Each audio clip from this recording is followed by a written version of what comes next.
Hello children, how are you all? Hope everyone is good and safe. Children, in our last class we have read the lesson. We have read half of the lesson, right? Today let us complete the lesson. Children, get your textbooks. Let us read together, okay?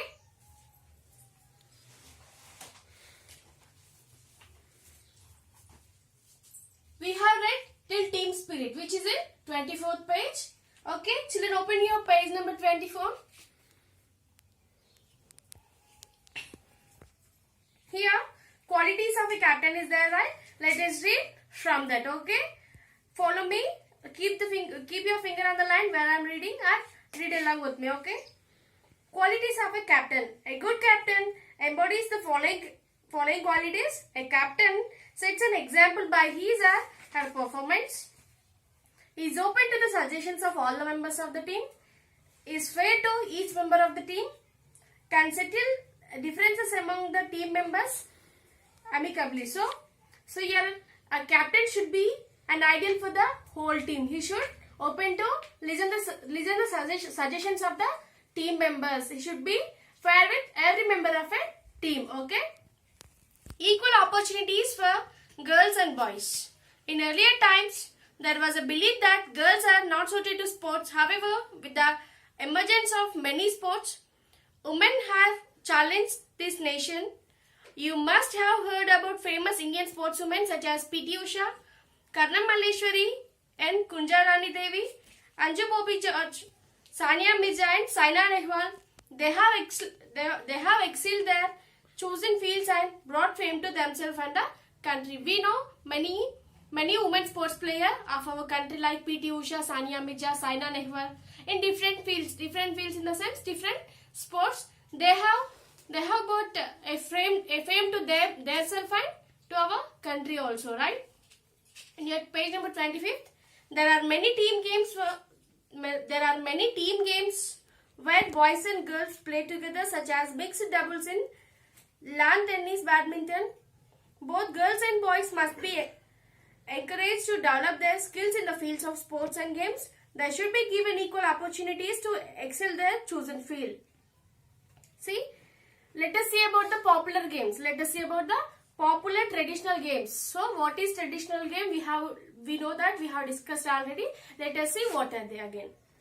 Traditional games are those which are being played in a country since olden days out the country. Traditional games such as kabaddi, kho-kho, boat racing, etc. are very popular. These games were very popular games, very popular sports. These are traditional games which were played since past earlier times till now, which is played within a country. Okay. Kabaddi is a very old and popular game of India. The sport is played each player's team of 7 players. Each player takes turns to raid an opposite teams, half chanting kabaddi, kabaddi in one breath. The opponents that raider touches during the raid are declared out and are sent off the field. But if the rider is captured by the opponents or his or her breath runs out before she returns to home half, she or he considered out. At the end of the game, the team with the most points wins. We know, right, how to play the kabaddi. There will be two teams which will be played within 2 teams. Each team consists of 7 players. A rider may go by chanting kabaddi and kabaddi within one breath. He used to touch the opponent team members. If he touches someone, they are considered as out. If he is captured by opponent team, he is the out, right? We know, right? Let us see kho-kho. Kho-kho is played between 2 teams of 12 players who try to avoid being touched by members of opposing team. In kho-kho, one team sits or kneels in a row in the middle of the court with alternate members in a row facing opposite directions. The other team sends in 2 or 3 members at a time into the court. The motive for the sitting team is to chase and touch the opponent while following certain restrictions as per the rules of the game. The objective is to touch all the opponents in the shortest time possible. The team which takes less time wins. We know about kho-kho also. We have read. Next, wrestling. Wrestling or kusti has been one of the most popular traditional game of India, where wrestlers are known as mallas or Pahlwans. The wrestling match is played on a clay ground or mud pit, which is known as akhada. In wrestling, two wrestlers face each other and attempt to throw the opponent on the mat or ground. The young wrestlers train for many hours a day. They live, eat and sleep together in a small rooms near the akhada.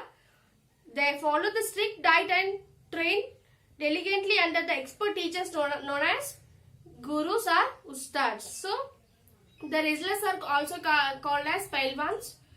They will face each other in a mud pit or small clay ground to avoid the injuries. They were trained under a special teacher, expert teacher. They are called as gurus or ustads. Okay. Indian acrobatics. You may see many acts of acrobatics on the streets. The people who perform these acts are known as bazigars or nuts. Their acts and tricks constitute the traditional Indian sports of acrobatics. It is usually performed on the streets by a group of people normally belonging to a family as a part of their livelihood. The act is passed down from one generation to the another generation.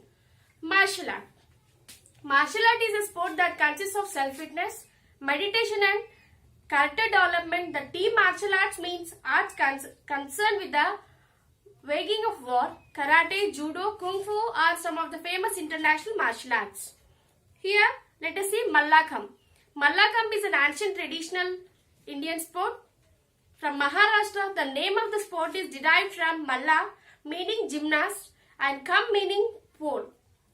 In this game, the performer does various complex exercises which require her or him to turn, twist, stretch and balance on a pole.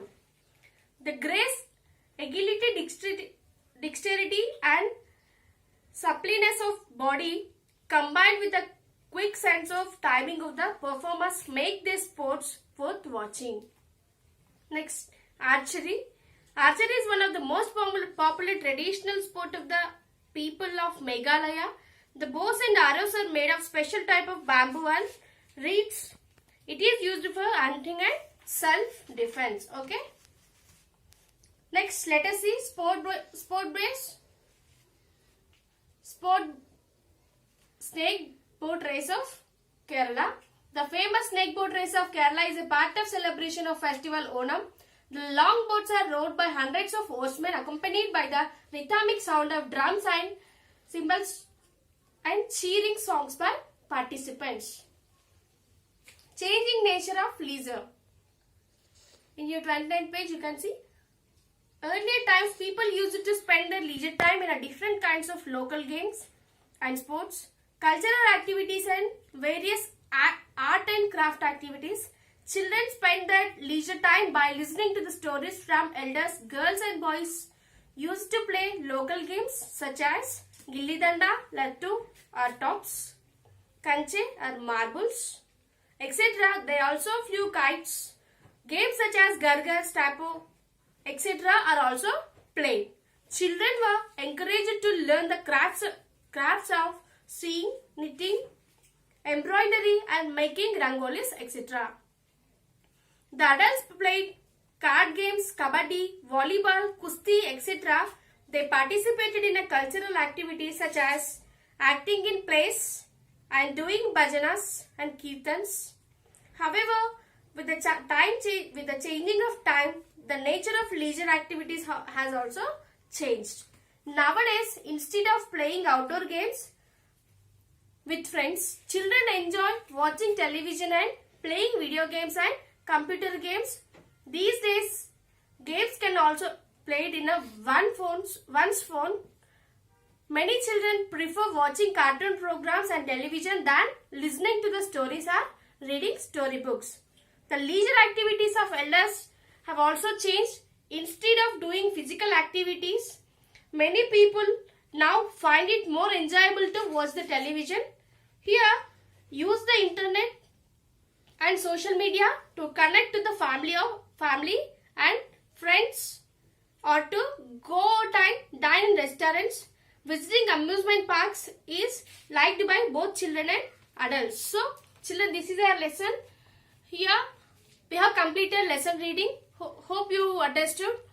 Hope you will read the lesson. Your work is to read the lesson again and find the hard words. Okay children, let us meet in our next class. Thank you.